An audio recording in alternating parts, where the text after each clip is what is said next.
Hello बच्चों, कैसे हो आप सब। आप सबका स्वागत है न्यू एरा के चैनल में, जहां पे आपको एनटीएससी और बोर्ड्स की प्रिपरेशन कराई जाती है। मेरा नाम है अंकेश और मैं आप सबको फिजिक्स पढ़ाता हूं। तो बच्चों, आज हम एक और नया पेपर लेके आ गए हैं, छत्तीसगढ़ का 2021 का। आइए देखते हैं कि इस पेपर का टफनेस लेवल क्या था और क्या कुछ चेंजेस हुए हैं इस पेपर में। तो चलिए शुरू करते हैं, चलते हैं, देखते हैं बच्चों फर्स्ट क्वेश्चन की तरफ। इसके पहले कुर्सी की पेटी बांध लीजिए और अंत तक देखिए, ठीक है, जिससे आपको हेल्प हो सके। तो चलते हैं, देखते हैं बच्चों फर्स्ट क्वेश्चन, जो कि मोशन के ऊपर था। काफी सरल क्वेश्चन था। आपको यहाँ पे एक्सीलरेशन का अगर बेसिक पता है तो आप बहुत अच्छे से कर सकते हैं। क्या है, the speed of bus is increase from 36 kilometre per hour to 72 kilometre per hour in 10 second. The acceleration, तुमको एक्सीलरेशन बताना है। Initial velocity is equal to तुमको कितनी दी हुई, 36 किलोमीटर पर आवर। यहाँ पे क्या एक्सीलरेशन मीटर पर सेकंड में दिया है, सिर्फ आपको कन्वर्जन करना है। इसको कन्वर्ट करने के लिए मीटर पर सेकंड में आप क्या करते हो, 5/18 से मल्टीप्लाई करते हो। 36 इंटू 5/18 करो, यहाँ से करोगे 18 टू जा, यहाँ से देखोगे तो ये कितनी आएगी, 10 मीटर पर सेकंड। तो इनिशियल वेलोसिटी हमारी कितनी आई बच्चों, 10 मीटर पर सेकंड। अगर फाइनल वेलोसिटी की बात करें, v इज इक्वल टू कितना दिया हुआ है, 72 मीटर पर सेकंड, 72 किलोमीटर पर आवर दिया है। इसको भी मीटर पर सेकंड में कन्वर्ट करते हैं। 72 इंटू 5/18 करोगे तो ये किस में कन्वर्ट हो जाएगा, मीटर पर सेकंड में। और कन्वर्ट करके देखेंगे तो ये 4 जा, तो ये कितना आ जाएगा, 20 मीटर पर सेकंड आ जाएगा। अब देखो इनिशियल वेलोसिटी दिया है, फाइनल वेलोसिटी दिया है। अब ये इनिशियल वेलोसिटी से फाइनल वेलोसिटी तक के पहुंचने के लिए टाइम कितना लेता है, t इज इक्वल टू आपको दिया है बच्चों 10 सेकेंड। कितना दिया हुआ है, 10 सेकेंड। तो आपको क्या बताना है, एक्सीलरेशन। एक्सीलरेशन क्या होता है, change in velocity upon time taken. तो चेंज इन वेलोसिटी क्या है, 20 माइनस 10 अपॉन टाइम कितना लगा है, 10 लगा है। तो इधर से देखोगे तो ये कितना आ जाएगा, 1 metre per second square. I hope so आपको समझ में आया होगा। तो इसका आंसर क्या हो जाएगा बच्चों, डी। इस तरीके से हम इस क्वेश्चन को देख सकते हैं। चलिए बच्चों, चलते हैं नेक्स्ट क्वेश्चन की तरफ। नेक्स्ट क्वेश्चन हमसे क्या बोल रहा है, तो अगर टफनेस लेवल की बात करें तो टफनेस लेवल बहुत ही ज़्यादा कम होता है। यहाँ पे आपको ज़्यादा स्कोर करके अच्छे मार्क्स अचीव करने रहते हैं, ठीक है। चलते हैं बच्चों नेक्स्ट क्वेश्चन की तरफ। नेक्स्ट क्वेश्चन किसके ऊपर है, ग्रेविटेशन के ऊपर है बच्चों। क्या बोल रहा है, आइए देखते हैं क्वेश्चन हमसे क्या पूछना चाहता है। Two particles are placed at some distance from each other। दो पार्टिकल है, हमने मान लिया A और B, ठीक है। A और B, एक का मास m1 मान लो, एक का मास m2 मान लो, ठीक है। हमने इतना मान लिया। Keeping the distance between them unchange, उनके बीच की डिस्टेंस जो है मान लो r ले ली, हमने इसको चेंज नहीं किया, ठीक है। Unchange, the mass of each particle is double. हमने क्या किया, फिर इसका जो मास था, इन दोनों का मास हमने क्या किया, डबल कर दिया। मतलब इसके मास m1 की जगह 2m1 हो गया और इसका मास m2 की जगह 2m2 हो गया, ठीक है, ठीक है, double. Then the value of gravitational force between them will be, then the value of the gravitational force between them क्या होगा, ग्रेविटेशनल फोर्स की वैल्यू क्या होगी, F is equal to G m1 m2 upon r square होगा initial. पर अब दूसरी condition में f डैश, दूसरे कंडीशन में मास क्या रखोगे, initial. F is equal to G m1 m2 upon r square हो गया। अब दूसरी कंडीशन में हमने क्या किया है, f डैश हो गया फोर्स, क्यों, क्योंकि वहां पे मासेस चेंज हो गए। तो यहाँ पे g m1 की वैल्यू क्या है, 2m1 है, 2m1 रख दो और m2 की जगह क्या लिखोगे, 2m2 लिख दोगे, क्योंकि मासेस क्या हो गए, चेंज हो गए। और बट उनके बीच का जो डिस्टेंस है वो चेंज नहीं हुआ है, r स्क्वायर। जब इसको सॉल्व करोगे तो f डैश की वैल्यू आएगी, f dash is equal to 2 into 2 4 हो जाएगा, 4gm1 m2 upon r square. और इसको क्या लिख सकते हो, इसकी वैल्यू किसके बराबर होगी बच्चों, f के बराबर। तो f डैश जो फाइनल फोर्स आया, ये 4 टाइम्स ऑफ इनिशियल फोर्स है। तो ये पूछ क्या रहा है, कितने टाइम्स आएगा, जो फाइनल फोर्स है वो 4 टाइम्स ऑफ इनिशियल फोर्स आएगा। तो इस तरीके से आंसर क्या हो जाएगा, बी हो जाएगा। चलते हैं बच्चों नेक्स्ट क्वेश्चन की तरफ, देखते हैं कि नेक्स्ट क्वेश्चन हमसे क्या पूछ रहा है। नेक्स्ट क्वेश्चन में, ये क्वेश्चन बहुत अच्छा सिंपल सा क्वेश्चन है, किसका, मोमेंटम का। मोमेंटम का बेसिक फॉर्मूला आप जानते हैं, मोमेंटम इज इक्वल टू क्या होता है, sir mass into velocity, momentum का फॉर्मूला होता है mass into velocity, mass into velocity, P is equal to momentum, ठीक है ना। Momentum is equal to quantity of motion contained in the body, और ये क्या था, मास इंटू वेलोसिटी। अब देखो the momentum of a bullet of mass, mass क्या है, मास ऑफ द बुलेट कितना है 20 ग्राम। 20 ग्राम को क्या लिख सकते हो, 20 इंटू 20 डिवाइडेड बाई 1000, तो ये किस पे कन्वर्ट हो जाएगा, केजी, क्योंकि हमारा मोमेंटम देखो बहुत ध्यान से देखो केजी में दिया हुआ है, तो आपको इसको केजी में कन्वर्ट करना ज़रूरी है। तो ये हो गया। अब मोमेंटम कितना दिया है 10 केजी मीटर पर सेकेंड दिया है, और इधर मास कितना हो जाएगा 20/1000 इंटू वेलोसिटी, वेलोसिटी नहीं दिया हुआ है। आप सॉल्व कर लो बहुत अच्छे से, देखोगे सॉल्व करोगे तो ये एक 0 कट गया, ये इधर से इधर चला जाएगा, तो 1000 अपॉन ये 2 नीचे आ जाएगा इज इक्वल टू v हो जाएगा। तो यहाँ से देखोगे तो ये क्या आएगी 500। आपसे क्या पूछा है, काइनेटिक एनर्जी, सॉरी बच्चों काइनेटिक एनर्जी पूछा है। अब तो ये हो गया। अब बहुत ध्यान से देखो, तो आप काइनेटिक एनर्जी को क्या लिख सकते हो, बहुत ध्यान से देखना, kinetic energy is equal to half mv², और हमने क्या किया था, यहाँ से m से अगर मल्टीप्लाई कर दें और m से डिवाइड कर दें तो आपका काइनेटिक एनर्जी का फॉर्मूला क्या बनेगा बच्चों, kinetic energy is equal to क्या हो जाएगा, इसको हम क्या लिख सकते हैं, स्क्वायर कॉमन करोगे तो ये क्या लिख सकते हो, mv का स्क्वायर लिख सकते हो अपॉन m लिख सकते हो, और इसको हम क्या बोलते हैं, p बोलते हैं। तो kinetic energy is equal to half of p का स्क्वायर ऊपर लिखो और नीचे m लिखो, तो यहाँ से काइनेटिक एनर्जी बहुत इजीली निकाली जा सकती है। अब अगर देखिए काइनेटिक एनर्जी क्या होगी, तो हाफ p की वैल्यू क्या है 10 का स्क्वायर अपॉन मास रखो, मास को क्या रखोगे केजी में, क्योंकि ये यहाँ पे क्या है केजी में है, तो क्या है 20/1000 करोगे, 1000 कहाँ पहुँच जाएगा बच्चों, ऊपर पहुँच जाएगा। और इस तरीके से जब सॉल्व करोगे तो आओ देखते हैं कितनी वैल्यू आई है। 1/2 ये 100 इंटू 100, और नीचे 1000 भी ऊपर चला जाएगा इंटू 1000 अपॉन 20, ये गया और ये गया 50 हो गया, फिर किया तो ये 25 हो गया, तो ये कितना हो गया 2500 आ गया। काइनेटिक एनर्जी की वैल्यू क्या आ गई, काइनेटिक एनर्जी को ध्यान दोगे तो 2500 जूल हो गया। अब इसको किलो जूल में कन्वर्ट करने के लिए आप क्या करते हो, डिवाइडेड बाय 1000 कर दोगे तो ये किलो जूल में कन्वर्ट हो जाएगा, तो मतलब 2.5 किलो जूल। तो एनर्जी, काइनेटिक एनर्जी बच्चों कितनी आ गई 2.5 किलो जूल। तो आंसर क्या हो गया 2.5 किलो जूल। इस तरीके से हम देख सकते हैं। चलते हैं बच्चों नेक्स्ट क्वेश्चन की तरफ। नेक्स्ट क्वेश्चन बहुत इजी क्वेश्चन था, सिर्फ आपको मोमेंटम और मास दिया है तो आप काइनेटिक एनर्जी कैसे निकालते हो। एक तो तरीका ये हो गया, एक ये है कि पहले P = mv में m पता है तो वेलोसिटी निकाल लो, फिर हाफ mv² लगा दो। तो कोई भी मेथड आप यूज कर सकते हो जो आपको इजी लगे। चलते हैं बच्चों नेक्स्ट क्वेश्चन की तरफ। अब क्या है, ये सोनार के ऊपर बेस्ड क्वेश्चन है, काफ़ी अच्छा क्वेश्चन है, बहुत सरल है, पर आपको कॉन्सेप्ट पता है तभी आप लगा सकते हो।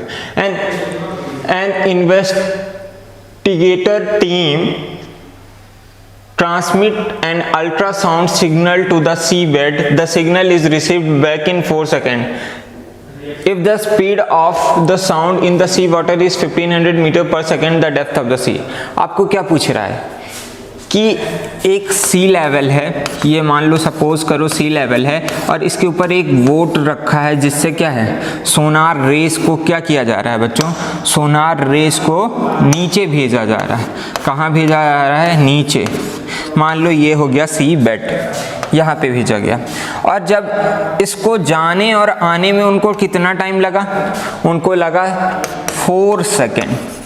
कितना लगा 4 सेकेंड लगा कि इन्होंने पहले भेजा, फिर ये टकराया होगा, फिर दोबारा इनके रिसीवर में पहुंचा होगा, तो उसको इसके लिए कितना टाइम लग गया 4 सेकेंड। मतलब साउंड वेव को कितना 4 सेकेंड में कितना चलना पड़ा, एक तो डेप्थ एक बार चलना पड़ा जाने के लिए और दोबारा आने के लिए। डेप्थ अगर d माने तो ये क्या है, एक बार जाने के लिए जाना पड़ा, एक बार आने के लिए। अब वेलोसिटी ऑफ द साउंड आपको कितना दिया है, velocity is equal to 15 100 metre per second दी हुई है। अब क्या निकालना है, टोटल डिस्टेंस कितना चला वो, तो total distance is equal to क्या होता है, स्पीड इंटू टाइम या वेलोसिटी इंटू टाइम, जो भी बोलो, speed into time, v into T करो, ये क्या है 1500 इंटू 4 तो कितना आ जाएगा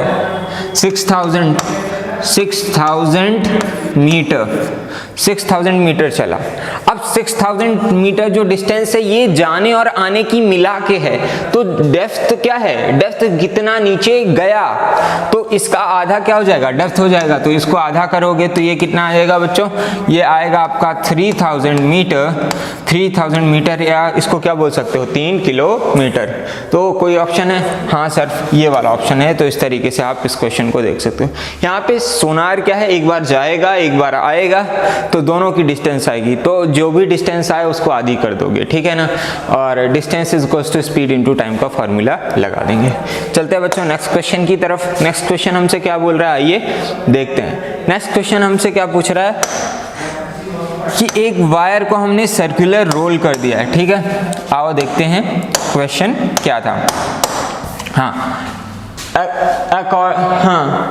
A conducting wire of resistance 4 ohm is bent in the form of the circle. What is the effective resistance between the ends of the diameter? एक कोई भी रेजिस्टेंस वायर था जिसका रेजिस्टेंस क्या था 4R ओम। अब इसको हमने किस पे कन्वर्ट कर दिया बच्चों, एक सर्कल में कन्वर्ट कर दिया। तो इसका कोई भी एक क्या होगा, डायमीटर पॉइंट होगा। ये क्या हो गया, इसके डायमेट्रिक अपोजिट पॉइंट हो गए, ठीक है। तो इन दो पॉइंट के बीच, ए पॉइंट मान लो और बी पॉइंट मान लो, इन दोनों के बीच पे इफेक्टिव रेजिस्टेंस क्या आएगा। अब इस वायर का 4 ओम था, अब इसको हमने क्या किया, सर्कल किया, तो आधा वायर इधर होगा आधा वायर इधर होगा। तो अगर इसको देखोगे तो ये आधा है, तो आधी लेंथ का रेजिस्टेंस भी क्या होगा, आधा ही होगा। क्या होगा, आधा होगा। तो ये क्या हो जाएगा, 2R ओम का इधर का रेजिस्टेंस हो जाएगा, 2R ओम का इधर का रेजिस्टेंस हो जाएगा। अब बहुत ध्यान से अगर देखो, सिर दो रेजिस्टेंस बहुत ध्यान से देखो, एक ऊपर लग गया 2R ओम का, एक नीचे लग गया बच्चों 2R ओम का। तो सिर एक जगह, पाँव एक जगह, मतलब क्या हो गया, ये कंडीशन ऑफ पैरेलल कॉम्बिनेशन हो गई। क्या हो गई, कंडीशन ऑफ पैरेलल कॉम्बिनेशन। और आप सॉल्व कर दोगे तो ए और बी पॉइंट के बीच पे क्या है, इफेक्टिव रेजिस्टेंस बता सकते हो। इस पे क्या पूछा है, अलोंग द डायमीटर। तो डायमीटर तो बच्चों यही हुआ, डायमीट्रिक अपोजिट पॉइंट यही होंगे, तो इसके रिस्पेक्ट में आप निकाल सकते हो। तो पैरेलल कॉम्बिनेशन लगाओगे तो ये क्या हो जाएगा, 1/R equivalent is equals to क्या हो जाएगा, 1/R1 प्लस 1/R2। और सॉल्व करोगे या दोनों के रेजिस्टेंस R है तो R/2 हो जाएगा। तो इस तरीके से देखोगे तो R इफेक्टिव ये फार्मूला लगाओगे तो R इक्विवेलेंट की वैल्यू कितनी आएगी, R आ जाएगी। 2R का इफेक्टिव क्या आ जाएगा, R आएगा। तो आई होप सो आपको समझ में आया होगा। चलते हैं बच्चों नेक्स्ट क्वेश्चन की तरफ। नेक्स्ट क्वेश्चन हमसे क्या बोल रहा है, आइए देखते हैं। नेक्स्ट क्वेश्चन टाइम पीरियड के ऊपर है। टाइम पीरियड क्या है, बहुत ध्यान से अगर देखोगे तो इस पे क्या पूछ रहा है, टाइम पीरियड और फ्रीक्वेंसी दिया है। फ्रीक्वेंसी यानी क्या होता है, फ्रीक्वेंसी यानी कि एक सेकंड में कितने चक्कर या कितने रिवॉल्यूशन कोई भी चीज कंप्लीट कर रही है। तो फ्रीक्वेंसी आपको दिया है 500। ये कितने सेकंड में, 500 रिवॉल्यूशन एक सेकंड में लगा रहा है। तो एक रिवॉल्यूशन कितने सेकंड में लगाएगा, तो अगर देखोगे तो यूनिटरी मेथड से भी कर सकते हो। तो 1/500, तो यही टाइम लगेगा एक चक्कर के लिए। और एक चक्कर के लिए जो टाइम लगता है उसी को हम क्या बोल देते हैं बच्चों, टाइम पीरियड। तो यहाँ से निकालोगे जो भी वैल्यू आए देख लो, 1/5 यानी 0.2 हो गया, 0.2। और इसको करोगे तो आंसर कितना आ जाएगा बच्चों, आएगा 0.002। तो इस तरीके से आप इस क्वेश्चन को क्या कर सकते हो, देख सकते हो। ठीक है, समझ में आया। चलते हैं बच्चों आगे, तो आंसर ये हो गया। चलते हैं देखते हैं बच्चों next question. The force experience by the conductor placed in a uniform magnetic field is maximum when the angle between the magnetic field and the conductor is. कब हमको फोर्स मैक्सिमम मिलेगा। अब एक करंट, हम जानते हैं कि एक करंट कैरिंग वायर को किसी भी मैग्नेटिक फील्ड पे रखते हैं तो उस पर फोर्स लगता है। और फोर्स की वैल्यू क्या होती है बच्चों, हमने बहुत अच्छे से कॉन्सेप्ट वीडियोस में भी देखा है। F इज इक्वल्स टू क्या होता है, अगर मान लो ये करंट कैरिंग वायर है जिस पे करंट I है और इसका लेंथ L है, तो F इज इक्वल्स टू क्या है, ILB sin थीटा। अगर ये क्या है, L क्या है, length of the wire along the current, along the current की बात करें इधर, और क्या है, B क्या है, मैग्नेटिक फील्ड। अब sin थीटा क्या है, angle between the magnetic field and the length of the wire.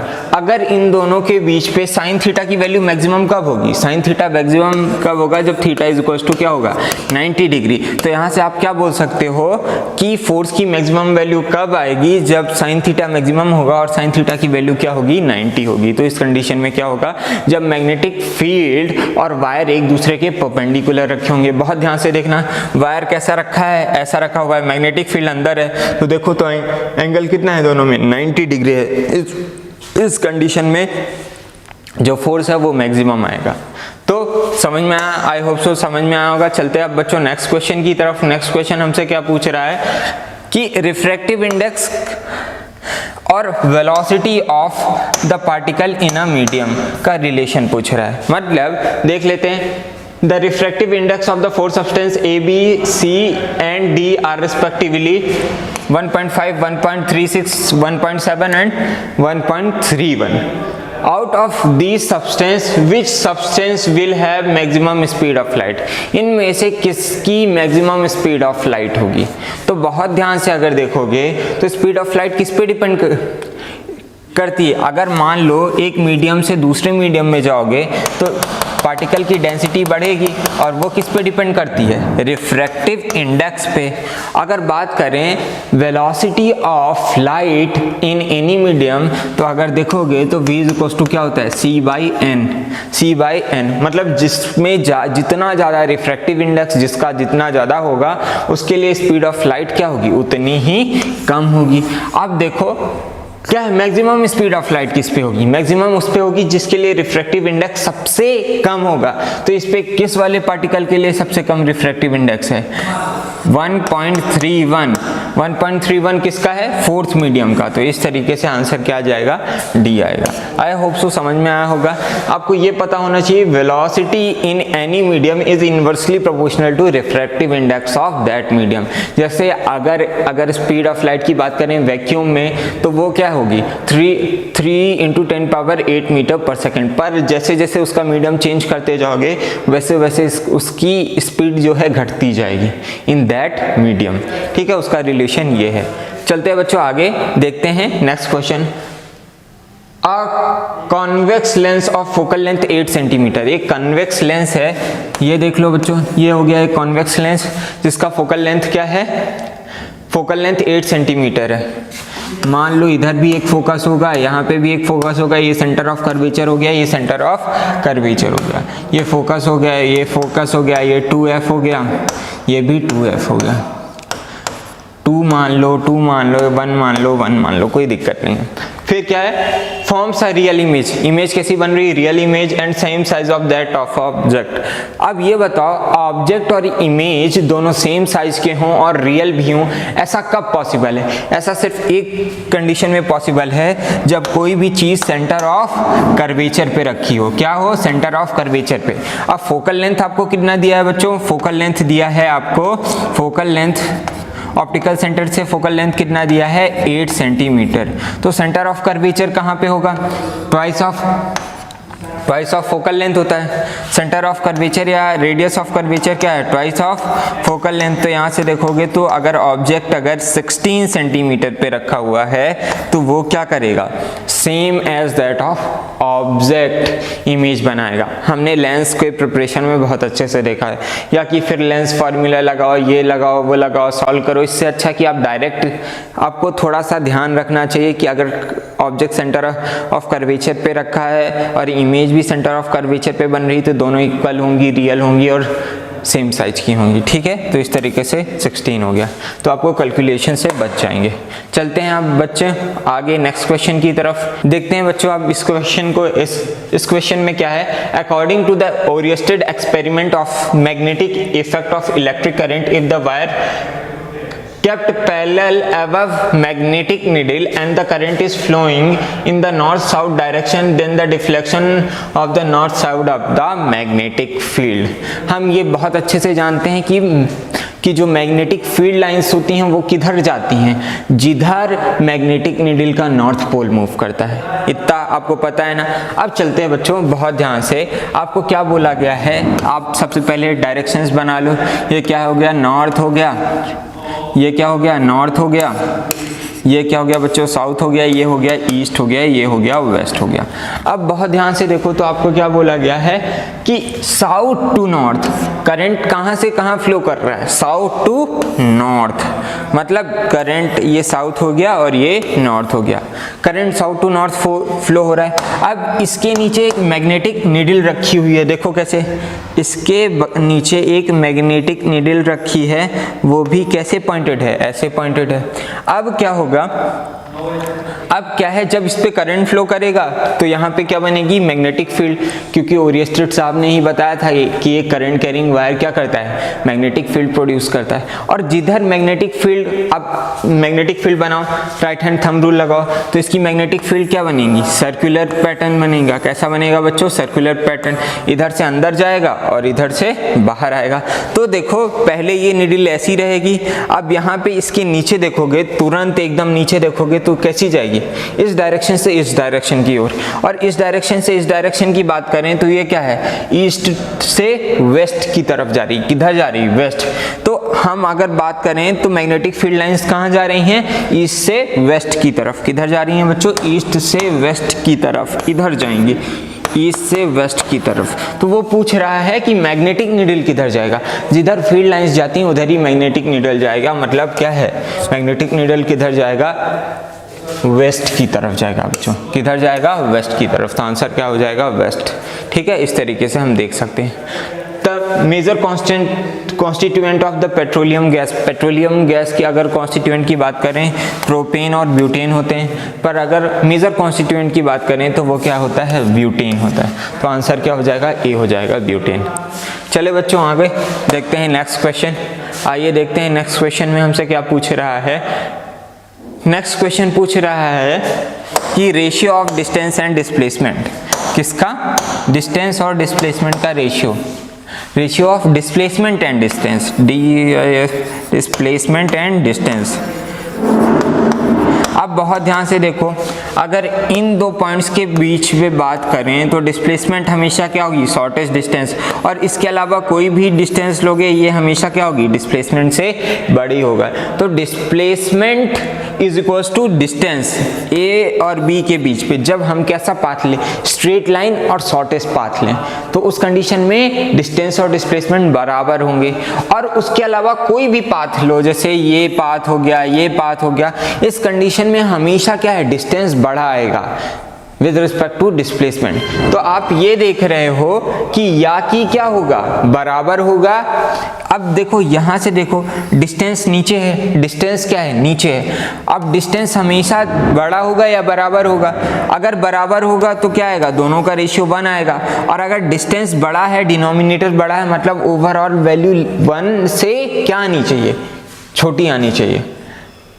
तो इक्वल टू और लेस देन 1, इक्वल टू किस कंडीशन में, अगर यही इसी के अलोंग वो स्ट्रेट लाइन के पाथ के अलोंग जा रहा है ए से बी पॉइंट के बीच पे, तो distance is equal to displacement हो जाएगा।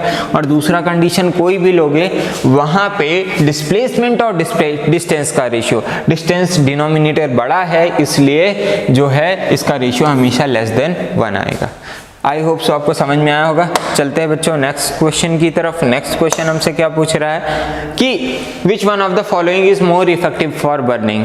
आपके ऊपर, आपके हाथ के ऊपर मैं यहाँ इनमें से कौन कौन सी जितनी भी चीज़ें डली हुई हैं इनमें से कौन सी चीज़ सबसे ज़्यादा इफेक्ट करेगी।